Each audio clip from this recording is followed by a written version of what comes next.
आज का हमारा टॉपिक है कि जब पुराने साझेदारों के लाभ हानि अनुपात में परिवर्तन हो जाता है तो उस परिस्थिति में गुडविल यानी ख्याति, रिजर्व्स यानी कि संचय और जो लाभ है इनकी जो लेखा है वो किस प्रकार किया जाता है पुस्तकों में। तो सबसे पहले बात करते हैं ख्याति की। जो ख्याति का जो लेखा है पुस्तकों में वो कब और कैसे किस परिस्थितियों में होता है। तो सबसे पहले वो परिस्थितियाँ जानते हैं जिन परिस्थितियों में ख्याति का लेखा फर्म की पुस्तकों में किया जाता है। तो पहली परिस्थिति है जब वर्तमान साझेदारों के लाभ हानि अनुपात में परिवर्तन हो जाता है।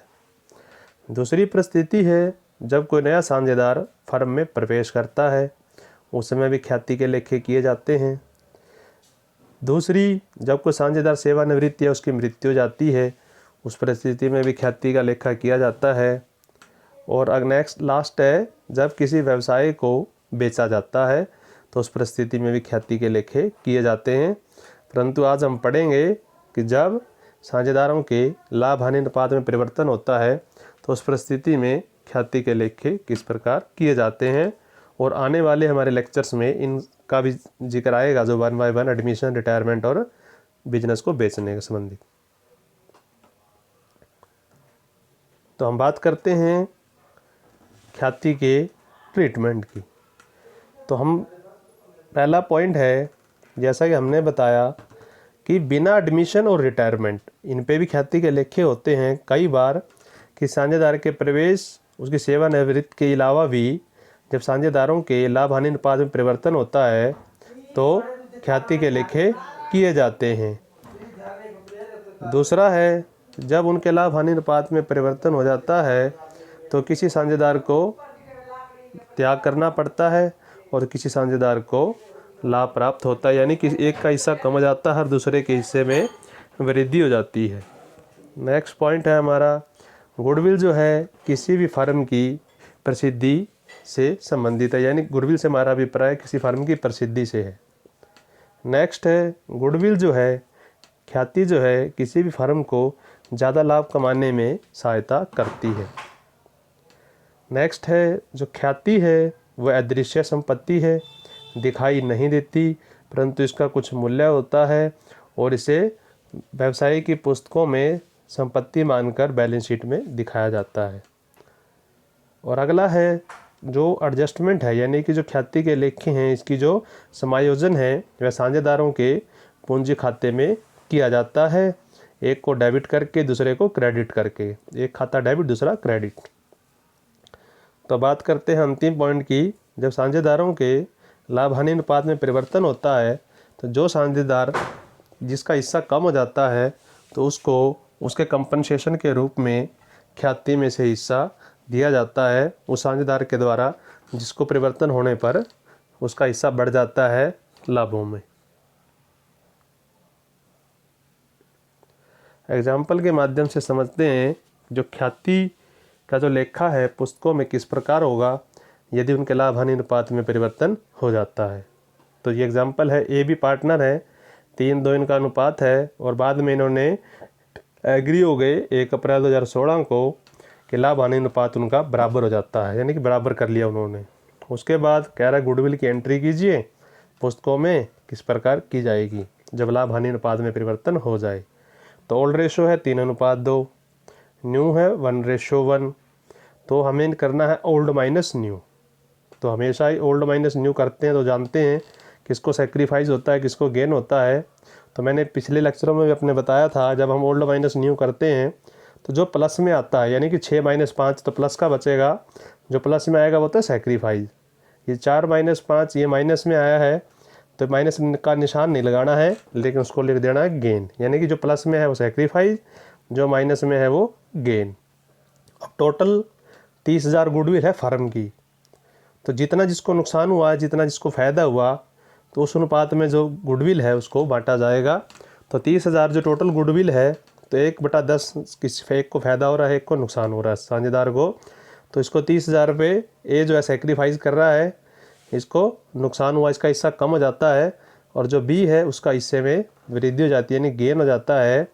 तो जानते हैं कि लेखे क्या होंगे। तो जो साझेदार ने त्याग किया है यानी कि सेक्रीफाइस किया है, उसको कंपनसेशन के रूप में जिससे साझेदार के लाभों में वृद्धि हुई है खाते में हिस्सा दिया जाता है। यानी कि जो त्याग करता है उसको मिलेगा और जिसको लाभ हुआ है यानी जिसको गेन हुआ है उसके द्वारा दिया जाएगा। तो पूंजी खाते में हमें इसका लेखा करना है। तो जो कैपिटल होती है उसका क्रेडिट बैलेंस होता है। अगर कैपिटल हमने क्रेडिट में एंट्री कर रहे हैं इसका मतलब वो बढ़ रही है, डेबिट में कर रहे हैं इसका मतलब वो घट रही है। तो किसकी कैपिटल को बढ़ना चाहिए? जिसने त्याग किया है। तो त्याग किया है ए ने, यानी कि ए क्रेडिट साइड में आएगा और बी डेबिट साइड में आएगा, क्योंकि बी जो है इसको गेन हो रहा है, इसको पैसा देना है तो इसकी पूंजी कम होगी, और जो ए है ये त्याग कर रहा है तो इसकी पूंजी बढ़ेगी जितना इसने त्याग किया उस अनुपात में। तो यहाँ पर B capital to A capital, A credit में है बी डेबिट में है, क्योंकि बी की पूंजी हमें कम करनी है और ए की पूंजी में वृद्धि करनी, क्योंकि ए ने त्याग किया है। जितना त्याग किया है उतना उसे खाते में हिस्सा मिल जाता है उस अनुपात में। तो इस प्रकार लेखे जो है किए जाते हैं जब लाभ हानि अनुपात में परिवर्तन हो जाता है। एक और एग्जाम्पल के माध्यम से समझने का प्रयास करते हैं। ओल्ड रेशियो है 3:1, न्यू रेशियो है 5:3, यानी कि अनुपात में चेंज हो गया। और फिर ये कहते हैं कि गुडविल का लेखा बताओ किस प्रकार करोगे। पुस्तकों में तो पिछले क्वेश्चन में तो हमें गुडविल दी हुई थी, तो इस क्वेश्चन में कहा गया है जो गुडविल है should be valued at the 2 year proceeding of the, यानी कि जिस डेट में परिवर्तन हुआ है वो है 1 अप्रैल 2016। ये 1 अप्रैल 2016 से इनका जो अनुपात है वो बदल गया, 5:3 हो गया। तो ये कहता है कि जो गुडविल है इसकी जो गणना है total 2 year profit of the proceeding of the date, यानी कि जिस डेट को चेंज हुआ यानी 1 अप्रैल 16 को, उससे जो पिछले 2 सालों का जो लाभ है उसके आधार पर गुडविल की गणना करनी है। तो हमारे को क्वेश्चन में 3 सालों का लाभ दिया है, 13-14, 14-15 और 15-16। तो 1 अप्रैल 16 को हमने किया है तो 2 लाभ 31 मार्च 16 को आया एक, और 31 मार्च 15 को निकला, क्योंकि हमारा जो ईयर है 31 मार्च को क्लोज हो जाता है। तो 31 मार्च 16 को एक लाभ आ गया और 31 मार्च 15 को, तो इन 2 लाभों को हम जोड़ देंगे तो हमारी गुडविल की वैल्यू आ जाती है। इस क्वेश्चन में जैसा कहा गया है कि पिछले 2 सालों के लाभों के अनुसार गुडविल की गणना करनी है, तो गुडविल होगी हमारी 90 + 70 1,60,000 रुपये। अब निकालते हैं किसको फ़ायदा हुआ, किसने सेक्रीफाइस किया, किसने गेन किया। फिर वही ओल्ड रेशो हमें पता है 3:1, नया भी पता है 5:3। तो ओल्ड माइनस न्यू कर देते हैं। तो ओल्ड माइनस न्यू करने पर एक्स का जो है 6 - 5 यानी कि प्लस में बचेगा, तो ये सेक्रीफाइस करेगा। और दूसरा है वाई, ये माइनस में बचेगा 2 - 3 यानी ये गेन करेगा। तो वही सिंपल, जो प्लस में है वो सेक्रीफाइस, जो माइनस में है वो गेन कर रहा है। तो टोटल गुडविल निकली 160। तो 160 में इनका जो सेक्रीफाइसिंग या गेनिंग का अनुपात है तो उस हिस्सा है उस अनुपात में हमने निकाल दिया 20,000, यानी कि जिसने सेक्रीफाइस किया उसको तो मिलेगा और जिसने गेन किया वो देगा। तो यहाँ सेक्रीफाइस किया है एक्स ने, यानी कि अब एक्स को मिलेंगे 20,000 रुपये और देगा वाई। तो पूंजी खातों में ट्रांसफ़र होना है तो पूंजी जिसको मिलना है वो क्रेडिट में, क्योंकि क्रेडिट में बढ़ती है कैपिटल और डेबिट में घटती है कैपिटल। तो एंट्री हम देखते हैं, तो एंट्री हमारी बिल्कुल क्लियर है। तो मिलना है एक्स को तो एक्स हो जाएगा क्रेडिट साइड में, देना है वाई ने क्योंकि वाई को गेन हुआ है उसको कर देंगे डेबिट साइड में। तो Y capital account debit to X capital 20,000 रुपये, 20,000 रुपये। तो ये दूसरा एग्जाम्पल था। दोनों एग्जाम्पल हमने किए जब साझेदारों के लाभ हानि अनुपात में परिवर्तन होता है उसकी ख्याति की गणना किस प्रकार की जाती है। अब बात करते हैं लाभों की, एडजस्टमेंट की, समायोजन की, कि पुस्तकों में यदि पहले से कोई लाभ या रिज़र्व पड़े हैं तो उनको साझेदारों के बीच में बांटा जाएगा। कैसे बांटा जाता है? तो 2 परिस्थितियां हैं कि जो उन लाभों को उनके पूंजी खाते में ट्रांसफ़र किया जाए और उन लाभों को पूंजी खाते में ट्रांसफ़र ना किया जाए। तो 2 परिस्थितियां हैं, तो दोनों को 1 बाय 1 स्टडी करेंगे एक एक करके कि जब पूंजी खाते में स्थानांतरण किया जाता है लाभों को या रिजर्व को तब क्या लेखे किए जाते हैं, और जब लाभों को, संचयों को उनके पूंजी खाते में स्थानांतरण नहीं किया जाता तो क्या लेखे किए जाते हैं। तो पहले पॉइंट को पढ़ते हैं, जब इन लाभों को उनके पूंजी खाते में स्थानांतरण कर दिया जाता है। तो पहला पॉइंट है कि जब पुस्तकों में पहले से कोई लाभ या संचय उपलब्ध हो, यानी कि जिस डेट में उनका लाभ हानि अनुपात में परिवर्तन हुआ और उस समय जब चेंज हुआ उस समय पुस्तकों में लाभ या रिजर्व उपलब्ध हों। तो दूसरी बात करते हैं, इन लाभों का हस्तांतरण करना है। यदि कैपिटल हमारी फ्लक्चुएटिंग है, यानी कि परिवर्तनशील होती है जब पूंजी, तो एक ही खाता बनता है पूंजी खाता, तो इन लाभों को उसके पूंजी खाते में हस्तांतरण कर दिया जाता है। दूसरी बात है, यदि उनका पूंजी खाता परिवर्तन फिक्स है यानी कि स्थायी है, जब कैपिटल फिक्स होती है तो दो खाते बनाए जाते हैं। कैपिटल अकाउंट में केवल कैपिटल दिखाई जाती है और करंट अकाउंट में बाकी सभी लेन देनों का लेखा किया जाता है। तो जब कैपिटल फिक्स होगी तो इन लाभों को साझेदारों के चालू खातों में हस्तांतरण कर दिया जाता है। अब लास्ट है हमारा, जो ये बांटा जाएगा, जो हस्तांतरण किया जाएगा साझेदारों के बीच में, तो किस अनुपात में किया जाएगा, उसे लाभ हानि यानी कि प्राणानुपात, जो पुराने अनुपात में हस्तांतरण किया जाता है। क्यों? क्योंकि जब लाभ हानि अनुपात में परिवर्तन हुआ, जो यह लाभ उपलब्ध है पुस्तकों में, उसी लाभ हानि अनुपात के अनुसार कमाए गए हैं। ये तो इसीलिए इनको उसी अनुपात में बांटा जाता है, पुराने अनुपात के अनुसार। लाभ हानि अनुपात में परिवर्तन होने के पश्चात जो लाभ होगा उसे फिर नए अनुपात के अनुसार बांटा जाएगा। लेकिन ये वह लाभ है जो लाभ हानि अनुपात में परिवर्तन होने से पहले ही पुस्तकों में उपलब्ध है। अब बात करते हैं दूसरी परिस्थिति की। जब उन लाभों को ट्रांसफ़र उनके पूंजी खाते में नहीं किया जाता, वो सहमत हो जाते हैं कि हमने ट्रांसफ़र पूंजी खाते में नहीं करना, तो उस समय क्या एडजस्टमेंट एंट्रीज होती हैं, तो हम पढ़ते हैं। तो ये कहता है कि ये ज़रूरी नहीं है कि पूंजी खाते में ट्रांसफ़र कर दिया जाए। कई बार जो साझेदार हैं वो सहमत हो जाते हैं कि हम एक एडजस्टमेंट एंट्री के माध्यम से कर देंगे पुस्तकों में एक एडजस्टमेंट एंट्री, ताकि जिससे जो है जो रिजर्व और सरप्लस है पूंजी खाते में ट्रांसफ़र ना करके एक एडजस्टमेंट एंट्री के माध्यम से इसका लेखा पुस्तकों में कर दिया जाए। और ये कहता है gaining partner must compensate sacrificing partner, यानी कि जब पूंजीदार खातों में ट्रांसफ़र ना करके उसे एक एडजस्टमेंट एंट्री यानी समायोजन के माध्यम से पुस्तकों में लेखा किया जाता है, तो उस परिस्थिति में जिस साझेदार को सेक्रीफाइस होता है उसे कंपनसेशन के रूप में गेनिंग पार्टनर के द्वारा हिस्सा प्रदान किया जाता है। तो एग्जाम्पल के माध्यम से समझने का प्रयास करते हैं। एक बार दोबारा से फिर बता दूं कि जब उनके पूंजी खाते में ट्रांसफ़र नहीं किया जाता लाभों को, तो ऐसी परिस्थिति में एक एडजस्टमेंट एंट्री के माध्यम से पुस्तकों में लेखा किया जाता है, और जिस साझेदार को सेक्रीफाइस होता है, जिस साझेदार को हिस्सा कम हो जाता है, त्याग करता है, उसको कंपनसेशन के रूप में गेनिंग पार्टनर के द्वारा हिस्सा दिया जाता है। वो एग्जाम्पल के माध्यम से क्लियर करेंगे।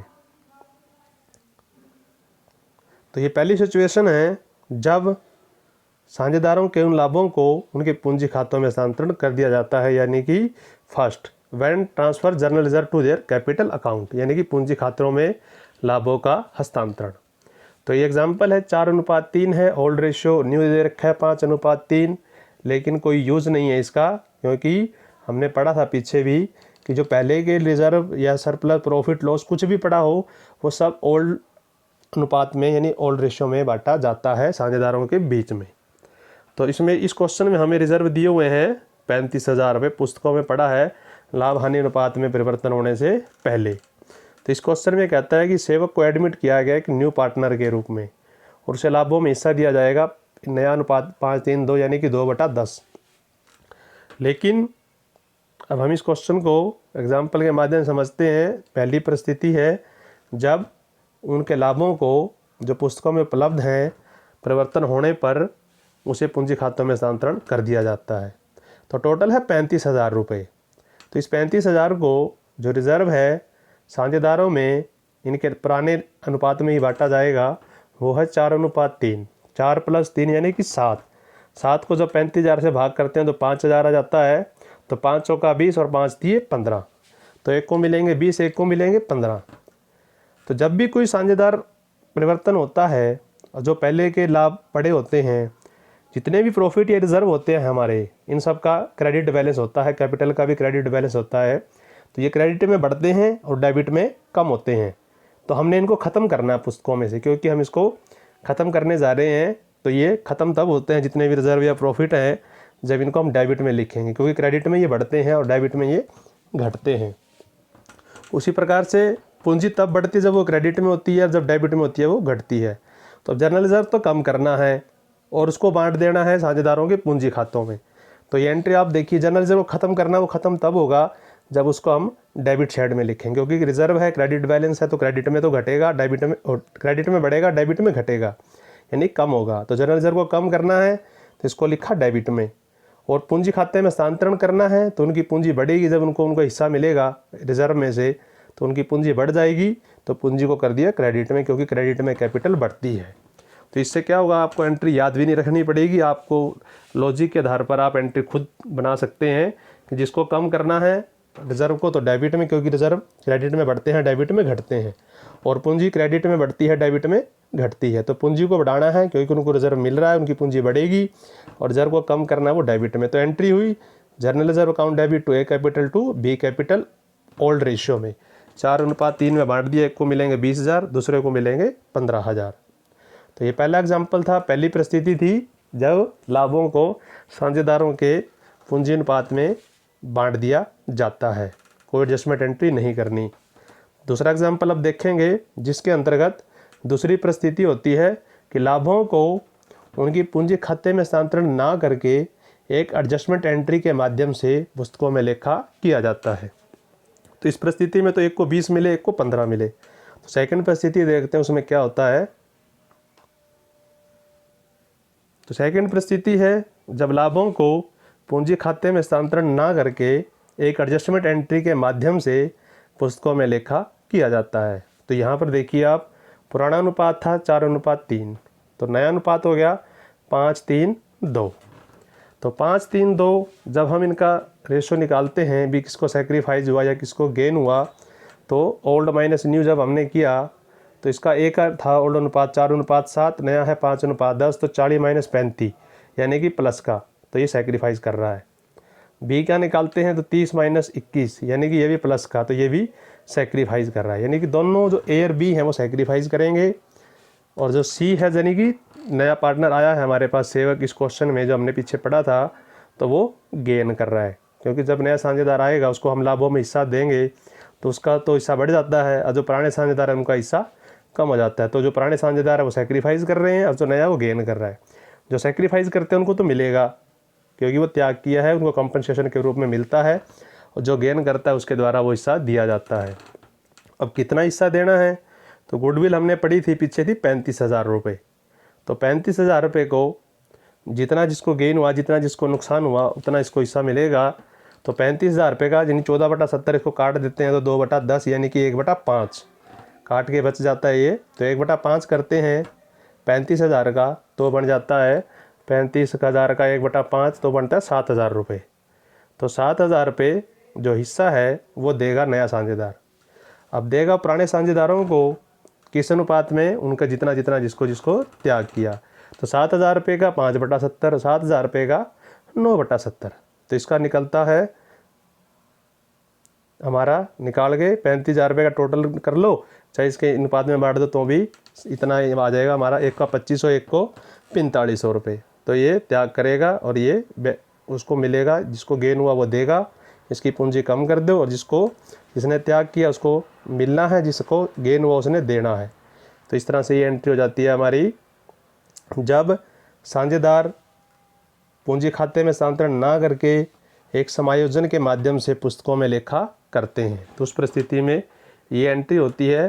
तो नए साझेदार को भी यहाँ शामिल कर लिया गया है, वहाँ जो था उसमें साझेदार पर नया नहीं था, जो लाभ पड़े थे, रिजर्व पड़े थे, उनको पुराने साझेदारों में पुराने अनुपात में बांट दिया जाता है। तो ये हो गया हमारा सेकंड, जब जो लेखा है वो समायोजन के माध्यम से करना है, ना कि पूंजी खाते में स्थानांतरण करना है। अब बात करते हैं रिजर्व्स की। जो भी एक्यूमुलेटेड प्रॉफिट्स होते हैं हमारे, पहले के पढ़े हैं पुस्तकों में, उसका लेखा पुस्तकों में जब हम करते हैं तो दो हमारे पास है, एक वर्कमैन कंपनसेशन रिजर्व, एक है इन्वेस्टमेंट फ्लक्चुएशन रिजर्व। तो इनका लेखा पुस्तकों में किस प्रकार किया जाता है तो वो आज हम स्टडी करेंगे। तो पहले तो हमने किया गुडविल का लेखा, फिर हमने किया रिजर्व्स के लेखे पुस्तकों में किस प्रकार होते हैं। अब हम कर रहे हैं वर्कमैन कंपनसेशन रिजर्व और इन्वेस्टमेंट फ्लक्चुएशन रिजर्व।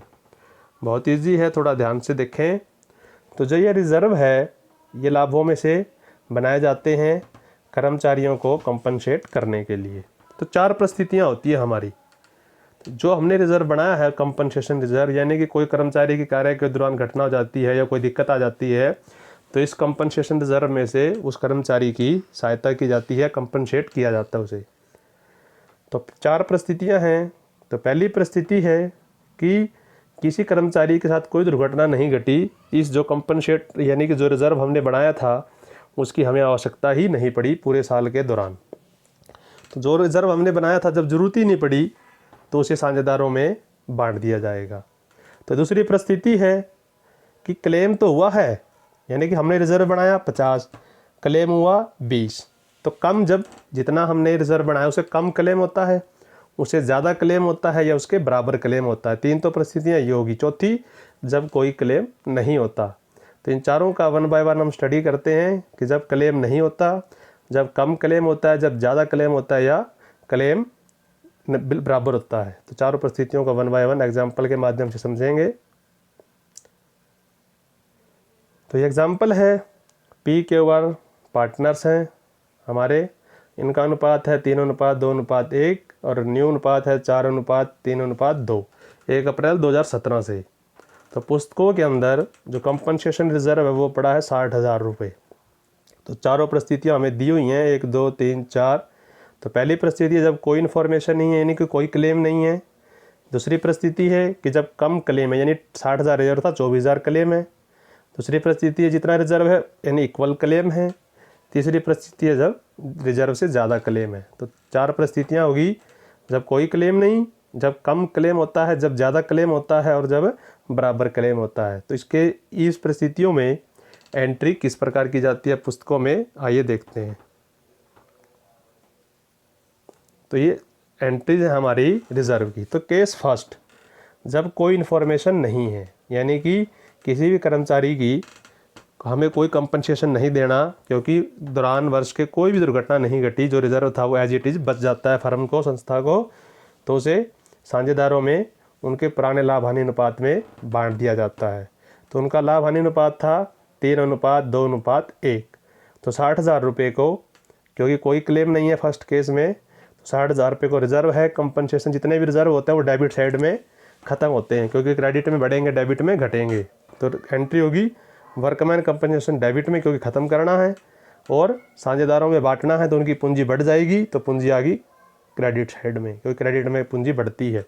तो एंट्री होगी 60,000, 3:2:1 में बांटते हैं तो 30, 20 और 10, क्योंकि जो भी रिजर्व पड़े होते हैं पहले के उनको ओल्डन रेशियो में ही बांटा जाता है। तो केस फर्स्ट। अब बात करते हैं केस सेकंड की, कि जब क्लेम तो है लेकिन जितना रिजर्व है उससे कम क्लेम है। तो रिजर्व टोटल है 60,000 रुपये और क्लेम है इसमें से 2 प्रोविजंस, यानी कि जितना नुकसान हुआ किसी कर्मचारी को हमें देना पड़ा, दुर्घटना होगी, उसके इलाज पे लग गया खर्च, तो 24,000 रुपये तो हो गया क्लेम। वो हमने 60,000 में से यूज़ कर ली, 24,000 रुपये क्लेम के रूप में किसी कर्मचारी को दे दिए। तो बाकी जो बच जाते हैं हमारे पास 36,000 रुपये। तो 36,000 कोई क्लेम नहीं, क्योंकि सिर्फ 60 में से 24 ही क्लेम हुआ है साल के दौरान। बाकी जो बच गए 60 - 24 यानी कि 36,000 रुपये, इसे फिर 3:2:1 में बांट देते हैं साझेदारों के बीच में। तो 60 में से 24 क्लेम, तो बाकी बच गया 36 को 3:2:1 में बांट दिया, तो इसको 18, 12 और 6,000 में मिलेंगे साझेदारों को पुराने अनुपात में। नए अनुपात का यहाँ कोई रोल नहीं है, क्योंकि नया जो रेशो है वो गुडविल के केस में या सैक्रिफाइसिंग गेनिंग में तो यूज होता है, लेकिन यहाँ कुछ सैक्रिफाइस गेन किसी को नहीं हो रहा। यहाँ तो जो पहले के रिजर्व लाभ पड़े हैं तो उसको ओल्ड रेशो में ही बांटा जाता है। तीसरी परिस्थिति, जितना रिजर्व पड़ा है उतना ही क्लेम हो गया, यानी कि 60,000 रिजर्व में थे तो रिजर्व ख़त्म, और जो रिजर्व कहाँ चला गया, सारा का सारा क्लेम किसी ने किया, किसी को एक्सीडेंट हो गया, चोट लग गई, तो 60,000 रुपये उसके खर्च पे लग गए, तो सारा का सारा क्लेम हो जाता है। तो एंट्री होगी वर्कमैन कंपनसेशन रिजर्व ख़त्म करना है, क्योंकि पूरा यूज़ हो गया 60,000 और बाकी क्लेम में चला गया 60,000, कुछ भी नहीं बचा, तो सारा का सारा यूज़ हो गया। तो यही एंट्री है, सिंपल सी, सारा का सारा कंपनसेशन में चला जाता है। चौथी परिस्थिति है कि जब रिजर्व है कम और क्लेम है ज़्यादा। तो अब नुकसान होगा किसी कर्मचारी का, कोई दुर्घटना घट गई, इलाज पे ज़्यादा खर्च हो जाते हैं, तो उसका तो इलाज तो करवाना ही पड़ेगा, क्योंकि ये एक संस्था की जिम्मेदारी है या रिस्पॉन्सिबिलिटी होती है कि अगर कोई दुर्घटना घटती है कर्मचारी के दौरान तो उसका वो इलाज करवाए। तो इस स्थिति में हमने तो 60,000 रुपये रिजर्व बनाए थे, लेकिन खर्च हो गए 75,000 रुपये। तो 75,000 तो देने तो पड़ेंगे अब, तो 60,000 तो हमने रिजर्व में से यूज़ कर लिए, और 15,000 रुपये लॉस हो गया और नुकसान हो गया, तो वो भी लॉस भी डेबिट में आते हैं हमेशा। तो 10,000 जो लॉस हुआ, 15,000 लॉस हुआ है क्योंकि 75,000 का क्लेम था, तो वह वहाँ कहाँ से लाएंगे, तो रिवैल्यूएशन अकाउंट से उस पैसे को और निकाला जाएगा। तो रिवैल्यूएशन अकाउंट बनता है साझेदारों के बीच में, वो आगे हम स्टडी करेंगे, पुनर्मूल्यांकन खाता। तो 60,000 तो कंपनसेशन जो पड़ा था उसमें से ले लिए, 15,000 कम रह गए, वो रिवैल्यूएशन अकाउंट में से ले लिए, तो टोटल 75,000 रुपये का क्लेम हमने पूरा कर दिया, क्योंकि वो देना ही पड़ेगा कर्मचारी को। तो चारों परिस्थिति होगी क्लेम। अब जो 15,000 रुपये का नुकसान हुआ, क्योंकि थे तो 60 ही, 15 का नुकसान हो गया, अब ये कौन भुगतेगा। जब बच जाते हैं, पहले केस में सारे बच गए तो तीनों पार्टनर ले गए, दूसरे केस में बच गए 36,000 रुपये, वो तीनों ले गए अनुपात में। इसी तरह से जब कम पड़ जाते हैं तो वो भी साझेदारों से मंगवा लिए जाते हैं। जब बच जाते हैं तो उन पर उनका अधिकार है, वो ले जाते हैं। जब कम पड़ गए तो उनसे मंगवा लिए जाते हैं, तो ये उनकी दायित्व भी बनता है कि हानि को भी वहन करें और लाभों को भी वहन करें। तो 15,000 रुपये का जो लॉस है, अब पूंजी कम होएगी उनकी, क्योंकि उन्होंने देना है पैसा। ऊपर के केसों में तो उनकी पूंजी बढ़ रही, क्योंकि उनके हिस्सा मिल रहा था लाभों में। तो अब उनकी पूंजी कम होएगी तो कैपिटल कहाँ जाएगी, डेबिट में, क्योंकि डेबिट में कैपिटल घटती है, तो तीनों से घट जाएगी PQR। तीनों से हम ले लेंगे 15,000 रुपये, किस अनुपात में, ओल्ड रेशियो में, 3:2:1।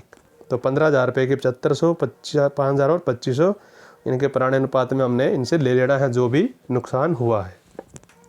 तो ये एंट्रीज थी वर्कमैन कंपनसेशन रिजर्व की, कि जब क्लेम ना हो, पहली परिस्थिति तो सारा बांट दिया, दूसरी परिस्थिति कि जब क्लेम, तो चलो अब अगला क्वेश्चन करते हैं इन्वेस्टमेंट फ्लक्चुएशन रिजर्व का। तो ये तो अब हमने कर चुके हैं, एग्जाम्पल आपको पूरा समझा दिया हमने एंट्री के माध्यम से। अगला क्वेश्चन है हमारा इन्वेस्टमेंट फ्लक्चुएशन रिजर्व। अब जो हमने किया था वो था वर्कमैन कंपनसेशन रिजर्व, तो वही लगभग सेम ही है, दोनों में एंट्री ज़्यादा कोई फ़र्क नहीं है। देखते हैं एक बार। तो इसमें क्या होता है कि हमने पैसा कहीं इन्वेस्ट कर रखा है, मार्केट में इन्वेस्टमेंट कर रखी है। तो मान लीजिए जो इन्वेस्टमेंट हमने कर रखी है, तो 5 लाख रुपए कहीं लगा दिए, तो हो सकता है कि वो मार्केट में मंदी आ जाए, जो 5 लाख हमने लगाए हैं वो हमें सिर्फ केवल मार्केट से 4 लाख ही प्राप्त हों। मंदी आने के कारण शेयर की मार्केट गिर जाती है, तो इन्वेस्टमेंट में लॉस भी जाता है। तो उस लॉस जो होता है उसे कवर करने के लिए इन्वेस्टमेंट फ्लक्चुएशन रिजर्व को बनाया जाता है। वर्कमैन कंपनसेशन रिजर्व तो था कि कर्मचारी के साथ अगर कोई घटना घट जाती है तो उसके लिए, और इन्वेस्टमेंट फ्लक्चुएशन रिजर्व बनाया जाता है कि यदि कोई मार्केट के अंदर मंदी आ जाती है, उतार चढ़ाव के कारण जो लॉस होता है इन्वेस्टमेंट के अंदर, उसको कवर करने के लिए इन्वेस्टमेंट फ्लक्चुएशन रिजर्व बनाया जाता है। तो इसके अंदर कितनी परिस्थितियां हैं हमारे पास, 3 परिस्थितियां हैं। तो देखते हैं। तो पहली है कि जब मार्केट वैल्यू बुक वैल्यू से बराबर है, यानी कि जो कीमत है उनकी समान है, उसमें कोई अंतर नहीं है। 5 लाख हमने इन्वेस्ट किए थे, आज की डेट में उसकी वैल्यू 5 लाख ही है, उसमें कोई परिवर्तन नहीं हुआ इन्वेस्टमेंट के अंदर, यानी कि मार्केट में आज भी वो 5 लाख में ही बिक रही है। दूसरी परिस्थिति है कि जब जो मार्केट वैल्यू है इन्वेस्टमेंट की वो कम हो जाती है। अब बात आती है कि अगर वो कम होगी, मान लीजिए 5 लाख लगाए थे, अब मार्केट से हमें 4.5 लाख रुपए मिलने हैं, 50,000 रुपये का लॉस हो गया, हमने रिजर्व भी बना रखा है उस लॉस को कवर करने के लिए। तो फिर 3 परिस्थितियाँ उत्पन्न होती हैं यदि मार्केट वैल्यू कम हो जाती है इन्वेस्टमेंट की। मान लीजिए 50,000 कम हो, एग्जाम्पल मैंने दिया आपको, 5 लाख लगाए लेकिन 4.5 मिलेंगे, मार्केट से 50,000 का लॉस, लेकिन हमने रिजर्व बना रखा है 30,000 रुपये। सपोज करो अगर 30,000 रिजर्व है तो 3 परिस्थितियाँ हमने देखनी है कि जो कमी आई है वो जितना हमें नुकसान हुआ है वो रिजर्व से ज़्यादा है या रिजर्व से कम है या रिजर्व के बराबर है। एग्जाम्पल अभी मैंने आपको बता दिया, मान ली 50,000 का लॉस है, तो पहली तो परिस्थिति है कि जो नुकसान है, जो रिजर्व हमने बनाया है वो उससे कम है, उस नुकसान से। दूसरा उसके बराबर है, और तीसरा उससे ज़्यादा है। वो एग्जाम्पल से आप समझेंगे, आगे अभी हम एग्जाम्पल भी करेंगे। और तीसरी परिस्थिति है कि जो मार्केट वैल्यू है वो ज़्यादा होगी। इसमें नीचे मिस प्रिंट है, ये पूरा स्क्रीन पे नहीं आ रहा। तो पहली तो थी कि ज़्यादा कम बराबर है, दूसरा है कम हो जाती है, और तीसरी है फिर जब बढ़ जाती है, क्योंकि दूसरे के फिर 3 पॉइंट आगे फर्दर कि कितनी कम हुई, एग्जाम्पल से अब आपको क्लियर करेंगे सारी बातें। और तीसरी परिस्थिति थी कि जब मार्केट वैल्यू इन्वेस्टमेंट की बुक वैल्यू से ज़्यादा हो जाती है। तो ये एग्जाम्पल है हमारे साथ पास, इसको देखते हैं, क्वेश्चन को करते हैं। तो पी क्यू पार्टनर है 3:2, ये में इनका लाभ हानि अनुपात है, और न्यू रेशियो है 4:3, जो 1 अप्रैल 2017 से लागू होता है। तो इसमें हमें दे रखा है कि 30,000 रुपये के तो रिज़र्व पड़े हैं, यानी कि हमने रिज़र्व बनाया है अगर कोई हमें मार्केट में उतार चढ़ाव होता है तो उस लॉस को जो होगा उसे कवर करने के लिए। और इन्वेस्टमेंट हमने कर रखी है 5 लाख रुपए की। तो बताओ भी जर्नल एंट्री क्या होंगी। तो ये हमारे पास परिस्थितियाँ अलग अलग दे रखी हैं। तो पहली परिस्थिति है कि यदि कोई इन्फॉर्मेशन नहीं, यानी कि नो चेंज, जो मार्केट वैल्यू है इन्वेस्टमेंट की और जो हमने हमारी इन्वेस्टमेंट की हुई है दोनों बराबर है, उसमें कोई चेंज नहीं है। दूसरी परिस्थिति है कोई इन्फॉर्मेशन नहीं, दूसरी में बराबर है, तीसरी में कम होगी, चौथी में उससे ज़्यादा होगी। तो ये एग्जांपल अभी हम आगे 1 बाय 1 करेंगे। तो ये 5,06,000 रुपये है चौथे पॉइंट में, इसकी वैल्यू। वो थोड़ा स्क्रीन पूरा नहीं आ रहा, तो एग्जांपल से समझते हैं। तो ये एग्जांपल हो गया, 5 केस थे। तो केस फर्स्ट है कि जब कोई इन्फॉर्मेशन ना दे रखी हो पुस्तकों में। तो मान लीजिए आपने 30,000 रुपये रिजर्व में डाले थे, तो हम ये मानकर चलते हैं कि कोई चेंज नहीं है, यानी कि 5 लाख की इन्वेस्टमेंट थी, उसकी मार्केट वैल्यू 5,000 ही, जब कोई सूचना ही नहीं है तो ये माना जाता है कि उसकी वैल्यू उतनी ही है। तो उस केस में जो 30,000 रुपये रिजर्व में पड़े हैं हमारे, उसे हम बांट देते हैं साझेदारों के लाभ हानि अनुपात में, जो हमारे पास था 3:2। तो उसमें बांट देते हैं इस 30,000 रुपये को जो रिजर्व में पड़े हैं, क्योंकि कोई कमी तो आई नहीं मार्केट के अंदर इन्वेस्टमेंट की। तो जितनी उसकी जो प्रॉफिट रिजर्व में हमने डाले हैं वो सारे सारे हमें बच गए, तो उसे साझेदारों में बांट देंगे। फिर वही फ्लक्चुएशन रिजर्व ख़त्म करना है तो डेबिट साइड में, क्योंकि रिजर्व जितने हैं वो डेबिट में ख़त्म होते हैं। और पूंजी बढ़ेगी जब साझेदारों को पैसा मिलेगा, तो उनके पूंजी account, capital account credit side में। दूसरी परिस्थिति है कि जब उसकी कीमत सेम है, यानी कि 5 लाख, ऊपर वाले में तो हमने जम्पशन की थी, नीचे में जब दिया वो भी तो उसकी वैल्यू जो है कोई चेंज नहीं है। 5,000 इन्वेस्टमेंट थी, 5 लाख ही वैल्यू है मार्केट में। तो उस केस में भी वही सेम परिस्थिति रहेगी, जो 30,000 प्रॉफिट जो हमने रिजर्व डाला था वो बच गया। तो सेम एंट्री है फर्स्ट वाली सेकंड केस में भी। तो बात करते हैं केस थर्ड की, जब उसकी वैल्यू कम हो जाती है, यानी कि 4,88,000 रुपये उसकी वैल्यू होगी मार्केट के अंदर। तो 5 लाख था, मार्केट में इन्वेस्टमेंट की कीमत होगी 4,88,000, यानी कि 12,000 रुपये लॉस। तो जो 12,000 रुपये 30,000 हमने जोड़ रखे हैं रिजर्व में, उस लॉस को कवर करने के लिए, तो 30,000 तो टोटल इन्वेस्टमेंट रिजर्व में पड़े हैं, इसमें से 12,000 रुपये क्लेम हो गए, यानी कि लॉस कह लो, या लॉस हो गया, क्लेम तो नहीं है ये। तो 12,000 रुपये इन्वेस्टमेंट के कम कर दिए जो लॉस हुआ, बाकी जो बच गया हमारे पास 30 में से 12 गया 18, उसे उसके अनुपात में बांट दिया, लाभ हानि अनुपात में, क्योंकि फिर वही इनकी पूंजी बढ़ेगी क्योंकि इनको हिस्सा मिल रहा है लाभों में। तो क्रेडिट साइड में आ गई कैपिटल। तो ये थी अगली परिस्थिति, जब 5 लाख की जो इन्वेस्टमेंट थी उसकी कीमत होगी 88,000, 488 यानी 12,000 का लॉस। तो 30 में से 12 लॉस कवर कर लिए, बाकी उनके लाभ हानि अनुपात में बांट दिया ओल्ड रेशियो में। चौथी परिस्थिति कि जब उसकी कीमत जो है 4,46,000 रुपये हो जाती है, क्योंकि मिस प्रिंट था पीछे, क्लियर दिखाई नहीं दे रहा था। तो ये एग्जांपल के बता रहा हूँ मैं आपको कि चौथी परिस्थिति थी जब उसकी जो इन्वेस्टमेंट है उसकी जो वैल्यू है वो 4,46,000 रुपये रह जाती है मार्केट के अंदर।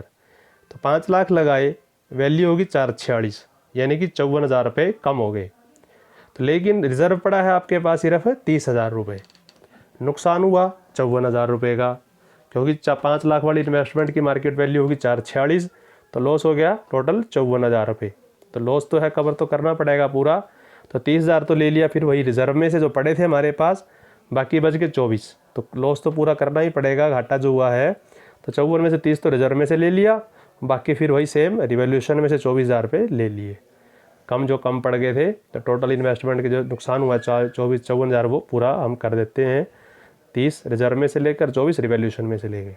तो जो 24,000 रिवॉल्यूशन में हमने डाले हैं तो वो कौन नुकसान हुआ तो वो कौन भुगतेगा? जब लाभों में हिस्सा पार्टनर लेते हैं तो नुकसान में हिस्सा भी पार्टनर का होता है। तो पी और क्यू दोनों इसको अब हानि को वहन करेंगे, तो इनकी पूंजी खाते कम हो जाती है, पूंजी जो नुकसान भुगतेंगे तो डेबिट साइड में आ जाएगी कैपिटल अब इनकी, क्योंकि डेबिट में कैपिटल कम हो जाती है।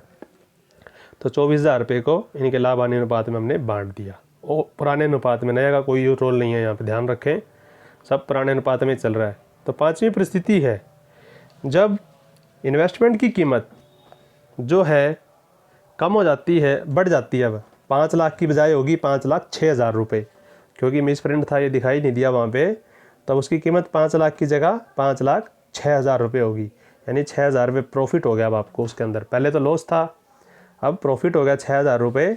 तो 30,000 तो पहले से रिजर्व में प्रॉफिट पड़ा है, 6,000 रुपये इन्वेस्टमेंट से प्रॉफिट हो गया। तो अब इनकी एंट्री किस प्रकार करेंगे? तो पहले जो 30,000 प्रॉफिट है इसको इनके लाभ हानि अनुपात में बांट देते हैं, रिजर्व को ख़त्म कर देते हैं, रिजर्व डेबिट में ख़त्म और पूंजी खाते इनके क्रेडिट होकर कैपिटल इनकी बढ़ जाती है। दूसरा जो 6,000 रुपये, 5 लाख वाली इन्वेस्टमेंट 5,06,000 रुपये की होगी, 6,000 रुपये की बढ़ोतरी होगी। तो जो 6,000 रुपये बढ़े हैं तो उसको हमने रिवॉल्यूशन अकाउंट में ट्रांसफ़र कर दिया, क्योंकि जब हानि थी तो रिवॉल्यूशन से पैसा लिया था, और अब जब बच गए वो पैसा तो उस पैसे को भी हमने रिवॉल्यूशन में ट्रांसफ़र कर दिया, ताकि जो रिवॉल्यूशन में जो लाभ हमने डाला है वो साझेदारों के बीच में बांटा जा सके। जैसे कमी हुई थी तो साझेदारों से ले लिया था हमने इस एंट्री के माध्यम से, उसी तरह से अब बच गया तो उसे साझेदारों में बांटा जा सके। तो अगली एंट्री होगी जो लाभ हुआ है 6,000 रुपये, उसके उनके पूंजी खातों में बांट दिया। तो पूंजी खातों में बांटने का मतलब है कि पूंजी बढ़ेगी तो पूंजी क्रेडिट साइड में। तो ये एंट्री होगी हमारी, सब एंट्री पुराने अनुपात में की जा रही हैं। तो ये सारी एंट्री थी जब इन्वेस्टमेंट फ्लक्चुएशन रिजर्व के बारे में। तो इन्वेस्टमेंट फ्लक्चुएशन रिजर्व की 3 परिस्थितियाँ थी कि जब उसकी वैल्यू सेम है, यानी कि 5 लाख की ही 5 लाख, तो वो था सेकंड केस था हमारा जब सेम थी। दूसरी परिस्थिति है कि जब कम हो जाती है, तो कम में फिर 3 थी। एक तो 30,000 रिजर्व है उससे, जैसे मान लीजिए हमारा 488 था, यानी कि 12,000 लॉस है, 30,000 से कम लॉस हुआ। दूसरी परिस्थिति थी उससे ज़्यादा लॉस हो गया, ठीक है, कम लॉस बराबर कम और ज़्यादा। और तीसरी चौथी परिस्थिति थी कि जो इन्वेस्टमेंट है उसकी मार्केट वैल्यू 5 लाख की बजाय 5,06,000 होगी, बढ़ गई। तो बढ़ गई तो उस केस में जो पहले का पड़ा है वो भी बांट दिया, जो 6,000 बढ़ गए वो भी साझेदारों के बीच में बांट दिया गया। तो आज का टॉपिक हमारा यही समाप्त होता है। तो आज हमने पढ़ा है ख्याति के लेखे, रिजर्व्स के लेखे और फ्लक्चुएशन रिजर्व और इन्वेस्टमेंट फ्लक्चुएशन, कंपनसेशन रिजर्व और इन्वेस्टमेंट फ्लक्चुएशन रिजर्व के लेखे किस प्रकार किए जाते हैं जब साझेदारों के लाभ हानि अनुपात में परिवर्तन हो जाता है। और आप सभी का धन्यवाद।